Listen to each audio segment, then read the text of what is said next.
Hello and welcome to Stretford. Paddock, today's podcast is brought to you by Surfshark VPN. Now more than ever, our internet reliance has been rapidly increasing. We stream our favourite shows, keep in touch with loved ones, and watch podcasts, not to mention, of course, the football. We'd like to think that information is safe, but as our online footprint increases, so does our need for proper internet security. Surfshark is a VPN service that protects your information by encrypting all the data that you send through the internet, keeping anyone unwanted from seeing it. Another great reason to use a VPN service is often when we're trying to stream something from another country, it can be restricted, so you can only view it from that country. However, using Surfshark VPN enables you to view content that is only usually able to watch from different countries, from abroad. So for example, if you've got a show or a game that you want to watch that is only being streamed in a certain country, using Surfshark VPN, that will allow you to watch that. So that can be channels and services such as Netflix,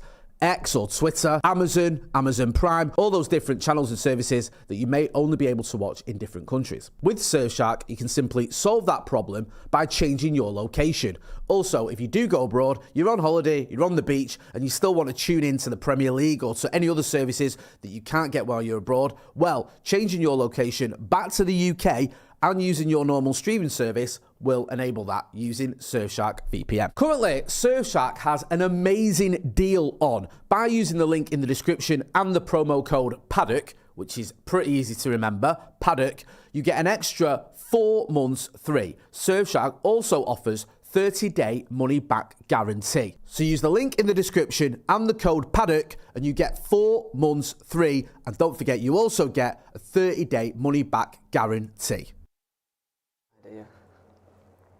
Jay here for Stretford, Paddock, that's Adam Ashton, this is Transfers Live, and you know, start as you mean to go on, we're back, well I'm back with my usual nonsense. I'm sorry, I was just busy complimenting producer Ethan on his fantastic thumbnail. How are you alright? I'm good, yeah, thanks. Have you got a bit of enthusiasm or what? Yeah, I'm up for it, mate. Oh wow, I tell you, alright, calm yourself. It was all the late nights, you see, in here, doing the watch-alongs. Do you like, see what I mean? Just right? about, like, I said to Adam Ashton, I said, yeah, do you fancy doing Transfers Live tonight with me? And his reaction was, do you know, that's me excited though. Yeah. That's me on a 10, yeah. Right, okay. Yeah. I get that at home. Yeah. I have a happy face with me and the missus and the kids where I'm like, that's my happy face. You look like you're fuming. And that's my miserable face. You can tell the difference. So anyway, he's here now. We've got him here. We've bent his arm and he's here. Make sure you're here, getting involved in the chat and the comments. Got loads of stories to get through as always. And if you've not done already, hit that like button. And also, I'm plugging stuff. Go and check out the members section if you've not done, because we've got our Fantasy Football League starting. Yep. So we're going to be having a little bit more news around that tomorrow. And also we've got the vlogs and all the behind the scenes stuff from our trip to the US of A, America. Did you have a good time? Well, it's graft. Hard graft. Yeah. Well, because we Really had a little hard. problem in the studio and we were going to message you and you know, for advice. Yeah. And I said to the lads, don't message them because they'd be working hard. Snowed under. We went on Instagram and you were on a boat party with Wes Brown. Yeah, exactly. I mean, that was the sort of thing I had to put myself through. Yeah. Do you know what I mean? Now you may say, well, why did you have to do that? I don't see any content around that. That was absolutely irrelevant to the channel networking. Yeah. See what I mean? Okay, when you're not making content, when you sat on a boat party smoking cigars with Wes Brown, it's networking. Part of the job, yeah. Do you know exactly? And it's a tough job, but I'm willing to do it. Take one for the team, me. I'm a modern day, you know, who's a modern day hero? Help me out. I'm a modern day Nelson Mandela. There you go. We got there in the end. Thank you. And that's the sort of quick wit you can expect with me and Adam on tonight. Right. Enough of that nonsense. Let's talk about what story we're going to go through. We're going to go about the new stadium and keep Old Trafford, which was a suggestion I heard from Mr. Stephen Howson. He said we should keep the Old Trafford, make it a smaller venue, and have it as an academy arena. Yep. And then have the new stadium as the main stadium.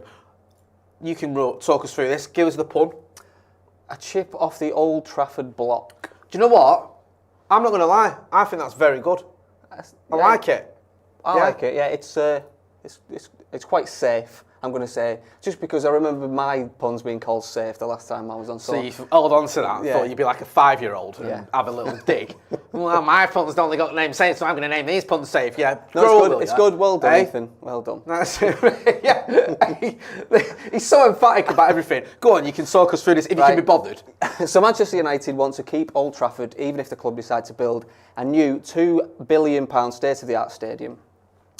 So it's thought plans for a 1,000 capacity, 100,000 capacity Wembley of the North would mean bulldozing United's iconic home for 114 years. But United are considering a scaled-down version of Old Trafford alongside the new arena that would preserve the history of the club and provide permanent home for the women and academy teams. As part of the ambitious project, the famous old ground that has grown to a capacity of 75,000 since it was built would be reduced to a single-tier stadium that would hold close to 30,000 fans.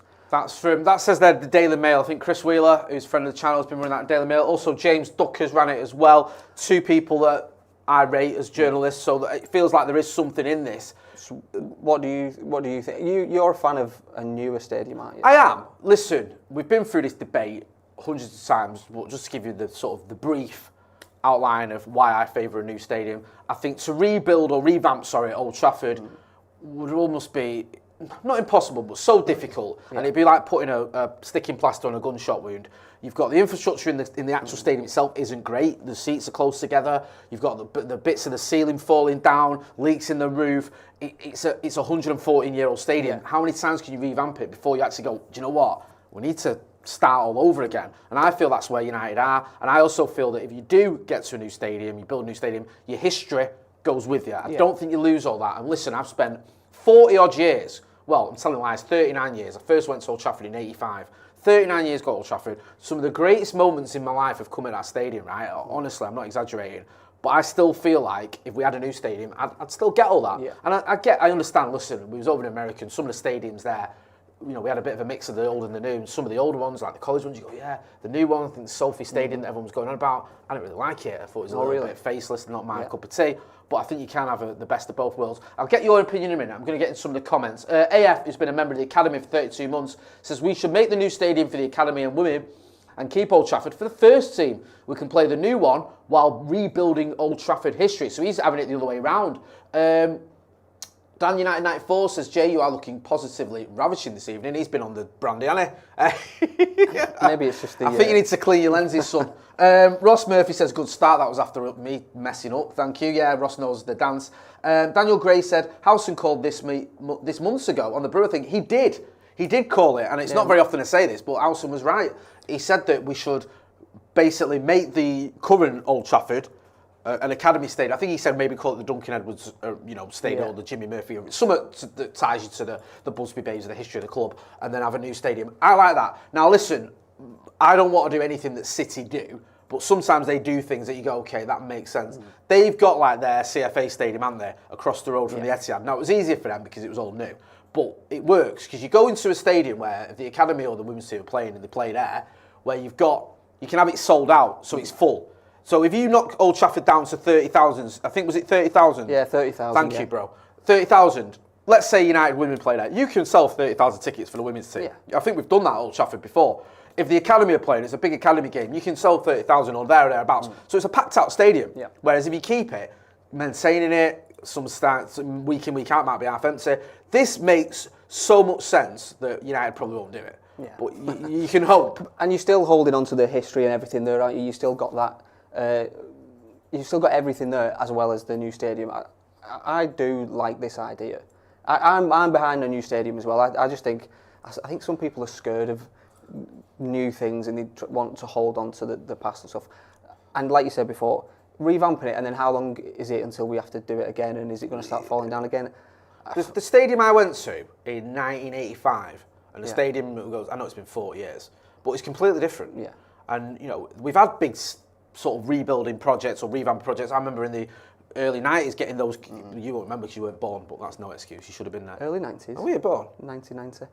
Oh, right, okay, yeah. So you like me, you're old. Yeah, but I wasn't there though. I wasn't there with. That's not excuse. YouTubers. To be honest, I wasn't alive. I was only one. I didn't go. Pathetic. You used to get given these like plastic cagoule side of Yeah. things, you know, they throw away cagoules because there was no roof in the Stretford end when they were redoing that. Then there was a bit of a scenario where when they were redoing, I think it was an All Stand, we had these big poles in the middle of the thing. Yeah. And if you got one of the tickets, you literally were like that trying to watch the game. They had that for a while. There was all sorts going on, but they kept revamping because we've always had a big capacity, but we've always tried to increase it because of the demand. I think if we can get an 100,000 seat at a stadium, if we can do things like, you could have games or sections where it's pay on the gate, you know, get some of the younger fans in. Like, I used to go and pay on the gate and go and pay £4 when I was in not the Stretford Paddock that this channel's named after. I used to go in the scoreboard Paddock. So yeah, it'd be great to see little things like that, maybe giving kids tickets and stuff and all that stuff that'll allow you to do that with 100,000 capacity. What are you doing name-wise? Is that still Old Trafford? And then we've got the big new Sillet Bank Stadium or whatever. Bank, yeah, you know, like that. Or are you calling that Old Trafford? The little arena. Yeah. I think personally, I quite like the idea of calling the Old Trafford something to do with the academy or something. Right. I quite like that idea because it's like, you know, if you name it after someone, even if I know Bobby Charlton's got his own stand, but if it was the Bobby Charlton stadium, or if it was something, like someone who's, you know, maybe someone like Jimmy Murphy or Duncan Edwards, someone who's a little bit. I think I like the idea of Jimmy Murphy because I think he's a bit under the radar. I know he's got a statue, but he got a statue. Was it last year? You went up to that unveiling, Heath. Was it last year? Which I had a bit of a bugbear about the Jimmy Murphy statue for years. I was kept going on about it because if you ever go to Carrington, there's like a little, almost like a shrine to Jimmy Murphy because he kept the flag flying. I think is what it says because he did after Munich. He kept the team going. When people were going, well, we're done, we've lost our entire team, we can't continue. And he's like, no, we're going to, and I'm going to make it happen. And he did. And Matt Busby said it was his most important ever signing. And this is a manager who signed the likes of Dennis Law and brought George Best and, you know, Bobby Charlton through the academy. So I was always like, we need to acknowledge Jimmy Murphy. I personally would have had a statue next to Busby, and I don't think that would have been a bad idea. But we've got one now, so I don't want to go backwards. However, name it after someone like him or whoever, or even you call it the Busby Babes Arena, something that just sort of lets you know there's a bit of a... Because you know, that is something that's important to a lot of fans, isn't it? The name, calling it something, the silly do that. Stadium is... Yeah, get that as the old stadium was the 30,000 seat stadium. Get the whole class of 92 to go and open it, and then have the 100,000 seat stadium, which will probably get sponsored. Yeah. We got to get used to this idea. It's going to be called, I don't think it'll be Sillet Bank. Maybe something like... Barry's Painting and Decorating. Barry's, yeah. Something like that. What's the name of your cake thing? Oh yeah, Adam Abbey Cakes. Adam Abbey Cakes, yeah, Adam Abbey Cakes Arena. I can see that happening. Maybe something like who was it? Barca? Was it Spotify? Oh yeah, was it Spotify? Yeah, yeah. And obviously Bayern Munich's Allianz. It's going to be one of the big boys, like Google, the Google Stadium or something. Yeah, I don't think it's going to be. It will. I don't think it's going to be. You know, I think I've heard Joe say this. Where whatever it changes to, you'll still call it Old Trafford until it gets to a point where enough people are calling it. If it's near to where it is now as well, because I think they're going to build it next door. Get involved in the chat in the comments. Sancho says the Arthur Graham New Camp. A says Snapdragon Theatre. Michael Massey says Busby Park. CH27 says we need more player. Fair enough. I love that. Abhinav Verma, who's been a member of the Academy for 39 months, big supporter of this channel. Thank you, Abhinav. Says we should have two stadiums, keep the same capacity and play matches at both stadiums, and to flex on the other poor one stadium seems okay. Apna Bidu King Eric says ideally it should be the other way around. I think I might have read this. Have 30,000 new Academy Stadium where we play temporarily while Old Trafford is rebuilt like the new camp. Hit that like button, please, people. Loads of people getting involved. Obviously, it's a debate that's going to go on and on and on until, well, even after the stadium's built, there's still going to be a debate about it. But I do feel like it's shifted somewhat. I remember when I was saying it a couple of years ago that I wanted a new stadium, I did a little thing for the BBC, and I said that, and I got a bit of grief, but I knew it. I said it on the thing. I said, I'll get stick for this. And it was a bit of an anomaly with me because at the time, I'm not saying I'm so special, that was the only one, but most match-going fans were against it. And it was more fans online who wanted a new stadium, where I'm obviously a season ticket holder, and I was like, look, I don't mind having a new stadium, I ain't gonna lie. And I got a lot of pelters and people, oh, Jay, come on, but I feel like, because we've had more incidents at the stadium, concrete falling on your head, leaks in the roof, people are seeing it. We've seen more new stadiums popping up where people going, I want a bit of that. Yeah. And also now, you've got this opportunity, right? Ineos have come in, and they've gone, potentially, you can have a new stadium. We've never had that on the table before. The Glazers never said, well, you can have one. Do you want one? They didn't even address the issue. I mean, when Ed Woodward did an interview with United We Stand for Andy Mitten, and he asked him about the stadium, it was the one question he didn't really answer. He just went, he did answer, he just went, we're not really looking at a new stadium, or we're not really looking at doing anything with the stadium. So, this is the opportunity I think we could regret if we don't take it. Yeah. If in 10 years' time, Ineos go, well, 5 we go, well, we're not doing a new stadium, you stuck with this one. You might be a little bit miffed. You might regret it. The worry is as well with a new stadium is that it could end up being a bit soulless. Yeah. I think that's what people are worried about.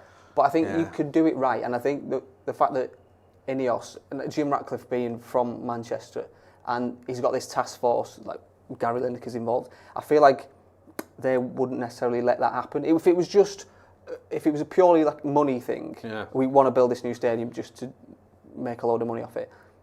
I don't think it would necessarily have the same care and attention that it might do from United fans. I don't know how much of a United fan Jim Ratcliffe is. I think he is. From what I gather, and I think I was told that when he was shown around Old Trafford, he was getting giddy. He was talking about, this is where I used to sit when he's coming down. I think he used to come to the ground. I think people pointed out when he said he went, when he's tried by Chelsea. Yeah. Oh, I support United and Chelsea. I go to Chelsea because I can't get to Manchester now. I lived in London when I was a student, and I used to get the £12 megabus there and back. I didn't have billions of pounds. He could have got to Old Trafford if he wanted to. Yeah. Do you know what I mean? Like, he was talking rubbish. But I think that was a bit of a kidology. He's going, well, don't hate me because I'm a United fan. Look, I like it's Chelsea team. So yeah, I'm hoping that there will be enough of the footballing contingent in that task force. Duncan Drasdale from Musty's on it, I think. Andy Burnham's on it. He was a political animal. He'll know that will upset a lot of United fans if it's if the football side of thing goes out the window. And obviously Sir Jim Ratcliffe is meant to be a United fan. He should get it. So we'll see what happens. Let's move on. This is Youssef Fofana. Go on. Right. If you don't do this the way it's done, you're sacked. Yeah. So I think it's supposed to go... He's not really, by the way, in case anyone clips that up and goes, this His name is Youssef. Go on. Youssef Fofana. He's the greatest midfielder. Right, hang on a minute. Hang on. North of... What? Ghana, right? Go on. His name is Youssef. Youssef Fofana. What is it? He's the greatest midfielder north of Ghana. You made that bit up? Yeah, I didn't know. All right, okay. Yeah, his name is Youssef. Youssef Fofana. Right. Football and passion was always the fashion. Now you've just... Football and passion was always the fashion with Youssef Fofana. Right, you just basically just completely ripped off you've got to do it again. The Copacabana. Someone sent us one of these in for Paulo Dybala once. Really? A chant for Paulo Dybala, and it was, his name is Paulo Dybala. And I always remember, he's better than Sane and Mane and Salah. He is Paulo Dybala, which is great. This is shit, but that was good. Go on, read it out for us, Aki. Right, so Manchester United have held initial talks with Monaco over the signing of midfielder Youssef Fofana. United have explored conditions of a deal for the 25-year-old, who is a French international and has entered the final year of his contract. He's been at Monaco since 2020 after signing from Strasbourg and played 175 times, scored 7 goals. United are looking at several midfield options, including, is it Richard or is it Richard Rios, let's say, Sander Berge and Martin Zubimendi, and Amrabat as well, who's on loan. I put something out on Twitter before asking what people thought of these, and Ugarte was by far the most popular, and Amrabat was the least popular out of these options. Least popular? Have you forgotten about the FA Cup final? That was the greatest performance by a midfielder at Wembley ever. What do you think? What do you think of him first? But Amrabat, are you a fan of Amrabat? Do you think? Right, I said this. I don't ever said it on camera. I think I said it on camera on the last Off the Bar when I was in America. You cannot, right? I've got to be honest, right? I've got an opinion on anything, not just football. Anyone who follows me on Twitter knows, like, I cover at least 12 topics an hour, and I'm an expert on all of them. But you cannot ask me about players that played in the FA Cup final because my head's gone, right?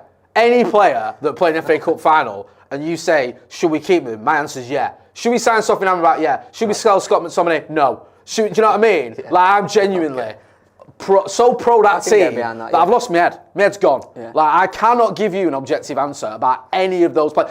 Aaron Wan-Bissaka, I'm having nightmares about the prospects of us selling Aaron Wan-Bissaka after what he did in that FA Cup final, right? Seriously, I'm just. It's impossible to get a rational take from me. Yeah. So, do I think we should sign Sofyan Amrabat? Yes. Of course. I'd build a fucking statue of him. Right. Honestly. Do I think Scott McTominay and Aaron Wan-Bissaka should stay? Yes. Keep them at all costs. I wanted Varane to stay. Do you know what I mean? Like, I'm completely and utterly pro that team because it was one of the best days of my life, and I've lost the ability to look at it any sort of objectivity whatsoever. So we're going to have the Sofyan Amrabat Stadium then? Yeah, bring it on, brother.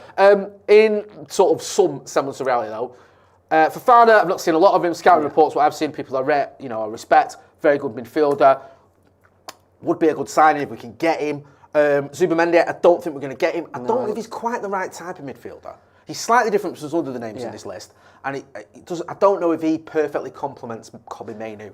You may disagree. I'd have him because he's quality, but then some people are going, actually, does that work? Because you've got to look at what works and what doesn't. Let's not kid ourselves, though. If he came to Old Trafford, I'd be buzzing. I don't think he will. I think Sociedad are holding out for 50 million quid is his buyout clause, so we ain't getting him. Sofyan Amrabat, I've already talked. Sander Berge, right,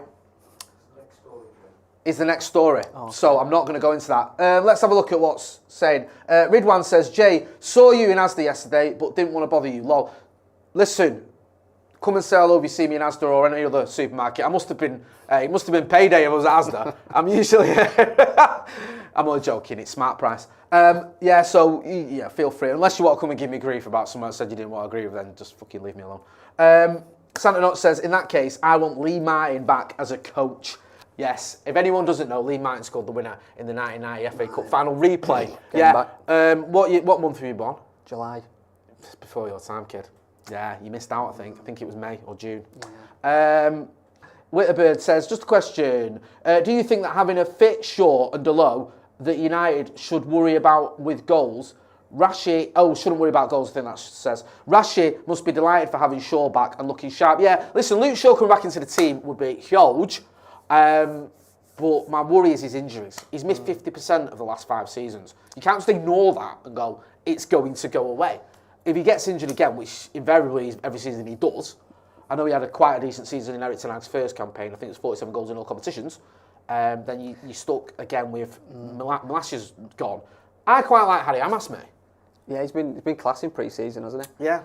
I would like to see him get a lot more minutes this season, but it's always that worry when they're a youngster throwing him in. But then you see what happened to May. I was reluctant because he's only 17. Yeah. And I'm a bit wary of the fact throwing in 17-year-olds into defence. Because if you're a striker or a winger and you're 17, 18, playing in United, and you miss a chance, or you fluff your lines a little bit, or you have a bit of a stinker, it might not necessarily cost your team the game. If you're a defender and you have a stinker, you can cost the team the game. But he's been getting better and better in the games that I've seen him in. He's been up against some absolute class players. I think he was up against. He's been up against Jesus. Was it not Salah? He was on Arsenal's right hand side. I forget. I can't remember. Whoever it was. Was it Martinelli? Was it? I can't remember. I was at the game, but I can't remember. But he's got better and better. Steve spoke to him, and can't hold that against the kid. Do you know what I mean? See Stephen Howson comes towards you with a microphone, you thought, oh God, what do you want? But no, Steve spoke to him off camera for a little while, because the first press conference, or the first mix-up we're at, them two were chatting like mates, and I said to Steve, he said, oh yeah, he just watches his channel, he knows who I am, he was just chatting really that way. He said, I spoke to him a few times, and then he did something with us on camera as well, after the Real Betis game. Real level-headed lad. The sort of player that you like as a fan. Yeah. Plays on the front foot even though he's a defender. Wants the ball. Gets stuck in. And he's willing to take risks. That might be his undoing, but he's not always looking for that simple ball. Sometimes he'll go, let's have a little dink over the top. Let's try this. Let's try and get... And I think him and Marcus could work, going back to the original question. So I wouldn't be surprised if Shaw is out, which he might be. I know he should be back after the Euros. He should be all right. If he gets injured, if United don't go Amas, the other option obviously is to move Delo over to there. Wan-Bissaka, if he's not sold, stays on the right, but I think Wan-Bissaka's going. But are we going to bring in the other kid? Who is it? Nuzer... Mazraoui. Yeah, Mazraoui. Yeah. Ibs and buts and maybes, but you never know. Let's move on.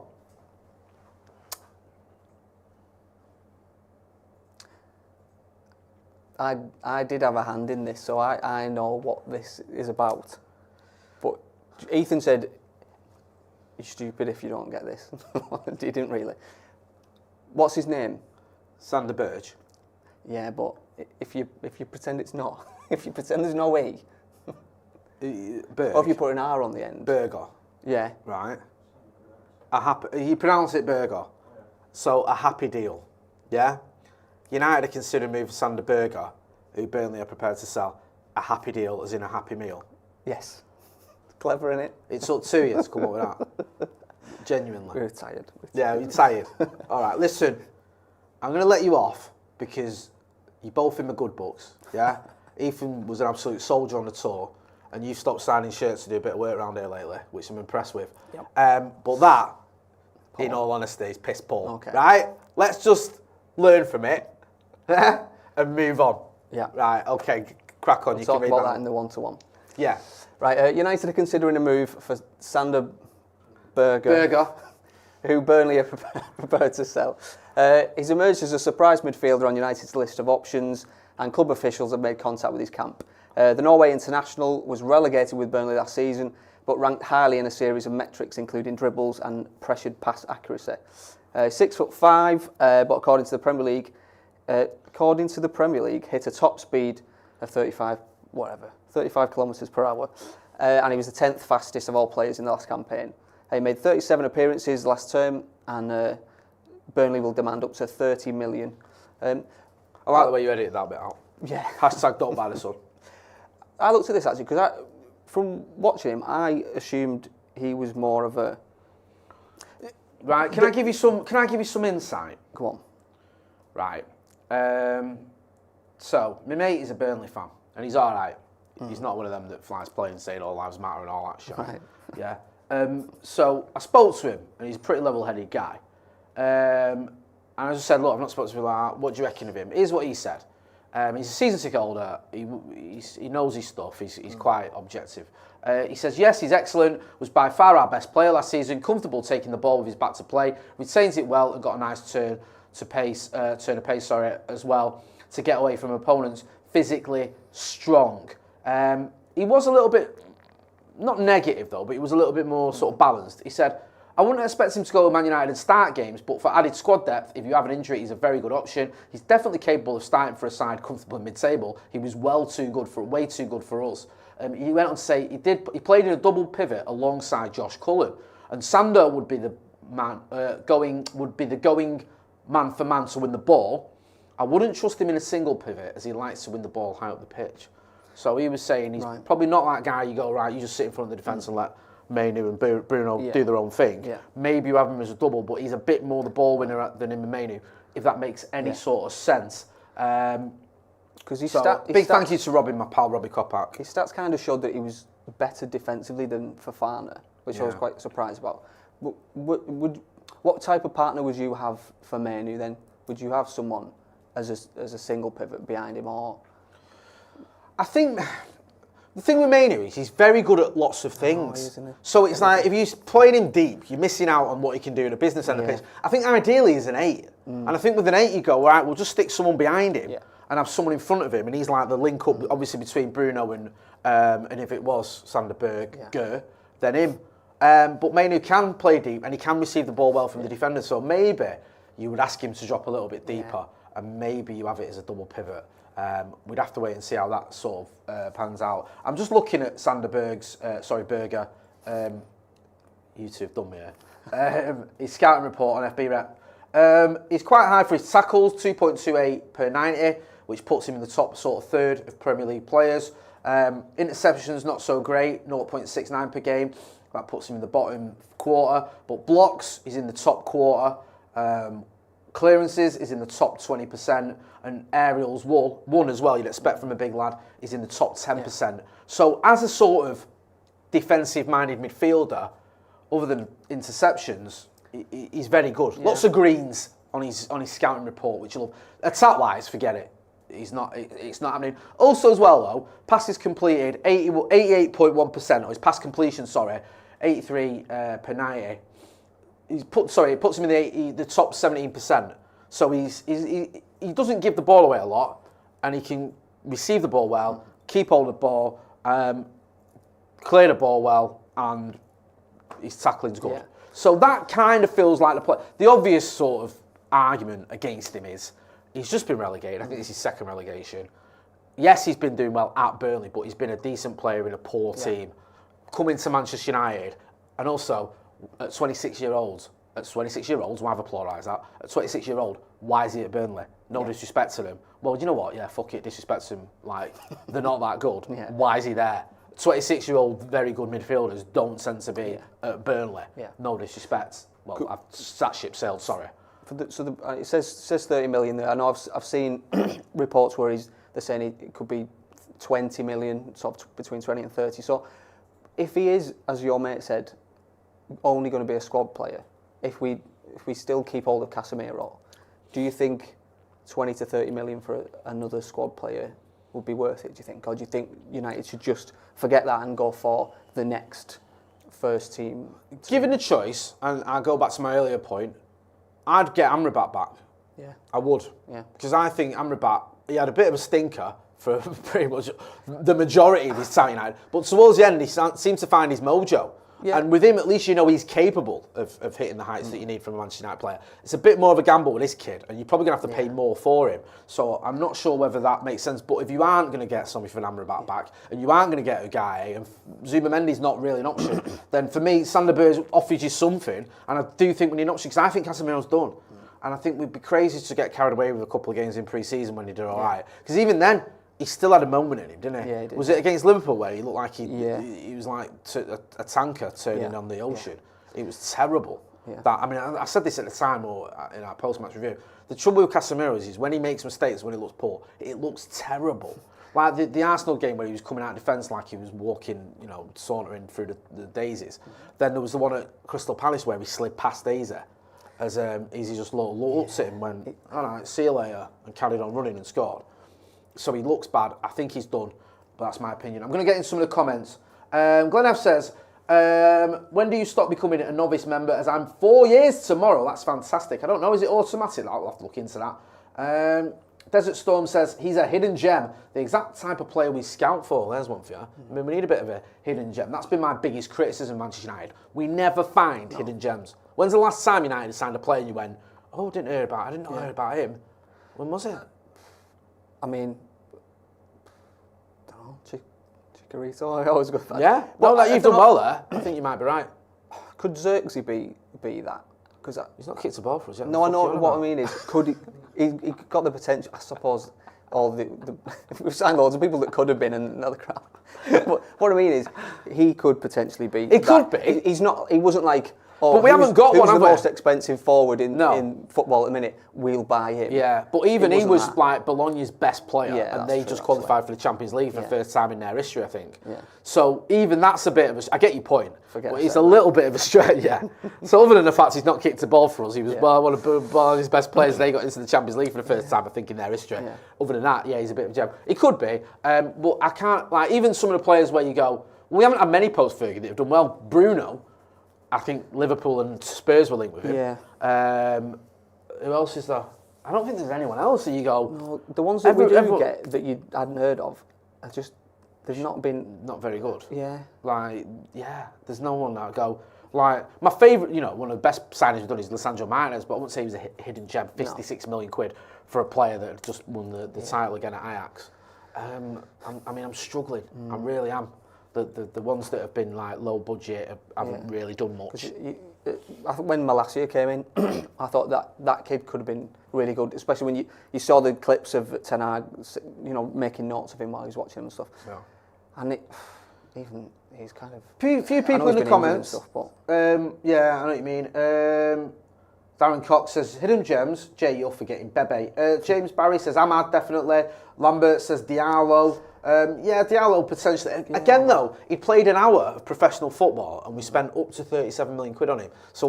And Romano was raving about him when we had him on the channel, saying, look, United have actually done well to get him in because Juve were looking at him. So if he hits the heights we hope he can, you'll look back at that one and go, what a bargain. But at the minute, he probably looks like a decent signing. Go on then, what have you got next for us? Go on. Odds slashed. Did you get it? Yeah, I get that. Do I get it? What, a man that I was don't get plastered it. all over the news for about a year for betting scandals and then got banned for it? Oh, is Do that we what get it's the about? betting? What do you think it is? What did you think? No, yeah. Tread carefully here. What did you think? Odds slashed could be. He's got a new number. What number does he play in? What's his number? What? He's got a new number?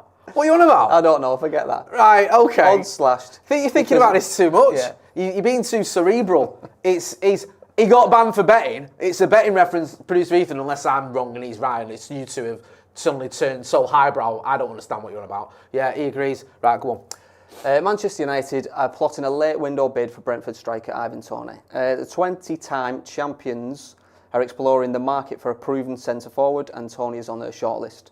Brentford are still anticipating bids for Toney, with the club having dropped their asking price from 70 million to around 50 million.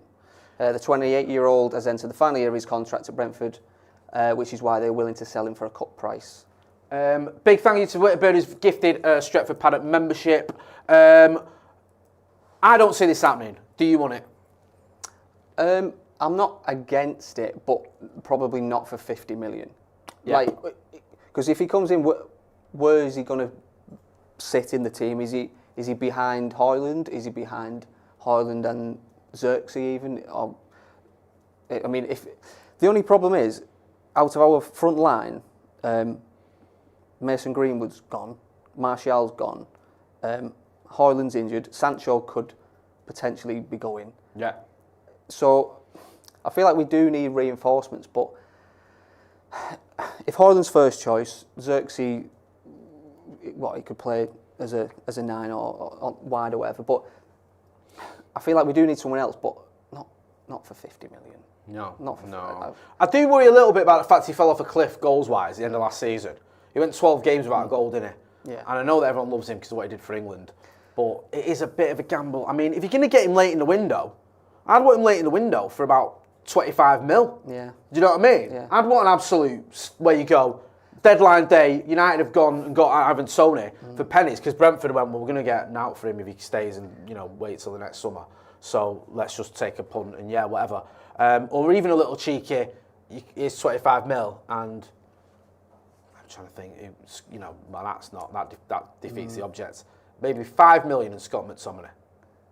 Even though I don't want to see Scott McTominay go because he played in the FA Cup final and you know my thoughts on that. But yeah, something like that, I don't see it happening though. 50 million late doors would be, I think, insane.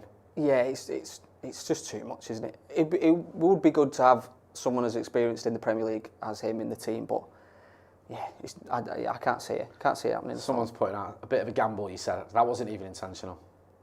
Do you know what I mean? That's what that should have been. That's what, a bit of a gamble? That should have been the title. What? A bit of a gamble. Yeah, that's what I'm asking you. Yeah, but no, you just said it though. Oh dear, it's too late. It's too late for us too. Let's talk about some outgoings potential. Let's talk about Jadon Sancho. Go on. Sancho's ultimate team. Did you get that one? Because he plays FIFA. Jesus Christ. Yeah, it's like talking to me grandma. Yes, because he plays FIFA. Go on. PSG have held initial talks with United over the signing of Jadon Sancho. Discussions were over the conditions of a potential deal. Sancho could be open to a move with personal terms not expected to be a problem. Sancho has now resumed training as part of the Manchester United squad and has played in pre-season after burying the hatchet with Erik ten Hag. Juventus and Dortmund have previously expressed an interest in signing the winger, who has a valuation of 40 million. Talk to me, Goose. What do you reckon? The fact that he's back in training now and he's buried the hatchet with Ten Hag, I feel like that was a bit of Ineos saying to him, listen, we're coming to the point now where everyone's back in training. Yeah. You're going to have to come back into training, otherwise it's going to become an even bigger problem. Yeah. It'd be a big thing. Sancho, players back in training, Sancho's not there. They probably said to him, listen, you're both going to have to, suck it up and just apologise to each other, or at least be seen as being friendly to each other, and then we'll sign. We'll sell you in the summer. I can't see him staying. I know there's a few people now seeing him in pre-season and stuff and wanting him to stay, but I personally just think that the type of I don't want to say he's got a bad attitude, but the problems that he's had with attitude and things like that, I just don't want that in the squad. I think it's quite, can be infectious and... Yeah, sorry. Didn't mean to insult you. No, I don't like using the word attitude, bad attitude. I think it gets bandied around too easily. But I think in certain circumstances it's accurate. Yeah. And I think the way he conducted himself last season was ridiculous. And I'm kind of annoyed, really, that we haven't managed to get rid of him because it feels like it's a bit of a mess, him being back in the squad. Yes, he had some good games in pre-season or good moments, but he's not won me over. And I'll be glad when he moves on, to be honest. And listen, I say it with every player who criticises Manchester United. I hope he proves me wrong. I would love it if Jadon Sancho absolutely smashed it and helps us win loads of trophies. I just don't see it happening, and I think for the sake of everyone, it'd be better if he moved on. Yeah, he could still have that potential to be the player he was at Dortmund. I just haven't seen it yet. I haven't seen it at United, and I don't know about gambling on another year with him to to maybe see that next season. But no, I'd try and cash in if you can. It's just finding someone who wants him, who'll pay 40 million for him, and I don't know. That's the issue. Yeah, it probably looked all right, that deal, when we got him. 73 million quid for a kid that had just scored 36 or had 36 goal involvements in 39 games. But now it doesn't look great. YouTube says, I know Sancho is talented, but he's not worth the hassle. It's a shame because if he was on his game, he'd be nailed on in the first team. He's crap for us and good at Dortmund. That's on purpose, in my opinion. He thinks he's sort of faxing it in for United. Let's talk about another player who could be on the way out. Go on. Right. I saw this one getting put together. Yeah. So you were there witnessing the painting of the Sistine Chapel. So NASA send Antony spinning. Yeah. So it's Al Nasser. Yeah. And Antony's little move is his little fidget spinner. What's it called? Fidget spinner type thing. Yeah. So I love this, the fact that we've actually got some visual aids here. Yeah. Yeah. There you go. He's spinning. He's spinning, there you see. Look at that, eh? He's spinning. Oh. This is crazy, this. That's as far as it goes. Oh, just an example of some of the laughs we have around here. So he's got to read out the rest of this. So, Antony has emerged as top target for Saudi Arabian club Al Nasser. The mega-rich Saudi Pro League club have switched their attention to Brazil international after failing to agree on a deal for the Barcelona winger Rafinha. United are willing to sell Antony, who has struggled to live up to his 82 million price tag since arriving from Ajax in 2022. United are also willing to let him leave on loan in this window, so as long as his £100,000 a week wages are covered. I'm almost impressed, right, that you two, you're very busy today, I've given you quite a lot to do, and you've managed to do it all, shoehorn in a few last minute things, and waste time doing this nonsense as well. So for that, you get an extra, pat on the back, because that's impressive, because I know that you've been snowed under. Listen, I really struggle, he's cracked himself up there, producer, bless him. I struggle with Antony. Probably more so than I have with any other United player in the history of this football club. It's tough, isn't it? Yeah, I just think I can't be doing with him, and I really have to rein it in because I'm loath to be overly critical of United players. Right? Anyone who puts a shirt on, I want to get behind you, back you, stick up for you. But I just think we've absolutely had our pants pulled down with this kid. Like, we've massively overpaid for him, right? Which isn't his fault. But 80 million quid for him is an absolute joke. I was chatting to my pal earlier. And he was saying about City selling Alvarez for 82 million, which is excessive. But then you think, well, Alvarez has scored like 99 career goals or whatever. He's won the World Cup, the Champions League, all the rest of it. This guy, we paid 80 million quid for him, and he's bobbins. And also, right, I could forgive it if he weren't that good. You could, well, I wouldn't not forgive it, but you could go, well, listen, it's not his fault with the fee. He ain't that good, but he tries. But he's got the worst attitude out of almost any player I've ever seen. Yeah. Like, he gets asked to play it right back and spits his dummy out and whispers to the opposition team. He's got off the field issues which we're not going to get into, which aren't great. Let's just put it that way. And in terms of his productivity, I think, is it one goal in the Premier League in about 18 months? Is that all it is? The one against Burnley, wasn't it? Is that what it? I know he scored against the Scouts in the FA Cup and the mighty Newport County as well. I mean, not, a goal's a goal, give him that, but he's not great, is it? Didn't work, did it? And he just, like, I just get annoyed when I see him now. And I don't like feeling like that about a player, but I just feel like, because of all the things we mentioned, I keep saying, I don't like to blame attitude, but he's got an awful attitude. We can all see that. Yeah. I think we just need to fuck him off. Yeah. And if Al Nassr are going to send him spinning into bloody Saudi Arabia, then I'd give him away. I would. I was quite excited when we signed him. When we watched the clips on YouTube and you see him scoring like goals and doing all these tricks and stuff, and I thought, we've not had quite like an exciting player like that for a while. Yeah. And then he's just not been good. No, honestly. And then I said it in a few weeks ago. I said I honestly think you struggle to give him away, and people are laughing. But his wages, what's he on? What was it, 100 grand a week? 100 grand a week, which itself is a joke. Yeah. Because he was on 25k a week at Ajax, and we quadrupled his wages. Why? No one was giving him that. I've heard it was more than that, actually. What goes on in those meetings about wages? I don't get it. What are you on at your current club? Or 12 grand a week. What about 15 times that? Yeah. Why not just say, what are you on? Right, we'll double it. Yeah. Who's not gonna be happy with that? We'll double it, and because it's an 82 million quid deal, we'll give you a 5% signing on fee, which is I'm not great at maths, but it's millions of pounds. That'd be amazing for a player who had 8 goals and 4 assists in his last season at Ajax, which isn't that good for a team that absolutely dominated the Dutch league. Like they won practically every single game, and his output was okay. Yeah. It made no sense. And there was signs in that first season. We saw some goals. I think he scored against Barcelona, scored against Arsenal. He had a little bit of a purple patch when he arrived. There were some moments. Yeah, okay. There was also a big chunk of that Premier League season where he didn't do anything. But then the next season was a disaster. Then you've got all this off-the-field stuff. Then you've got his attitude towards his manager, which stinks. Then you've just got his general demeanour, which isn't great. His teddy bear behind the stands. What's all that his about? little. My man put a teddy bear behind the stand for a year. You got to question before anyone had to bother with it. I felt sorry for that poor bloke who had to look after it for him. He must have been bored to tears waiting for that moment. And he's just not good enough. He's not good enough. He isn't. No, he's not. I'm sorry. And if you disagree, by all means, get involved in the comments.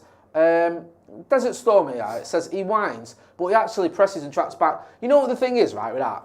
And I get that point. He does whine, he does track back.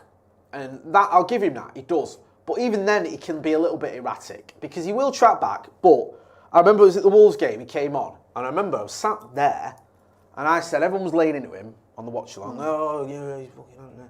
And I went, no. One good thing about Antony is he'll keep possession. And he gave the ball away and Wolves scored.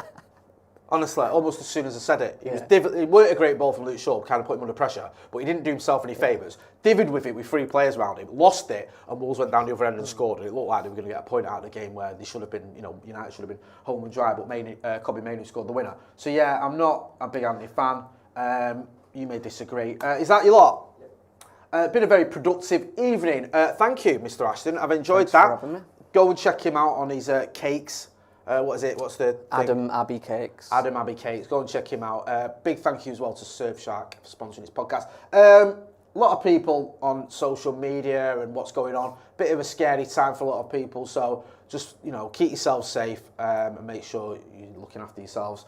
We'll be back in the morning with the news. It's going to be here from the studio, myself with that. Then we're going to have Off the Bar with some special guests there. So don't make sure, that's not a sentence. So make sure you are hitting like, share and subscribe. This has been Transfers Live. Thanks for watching.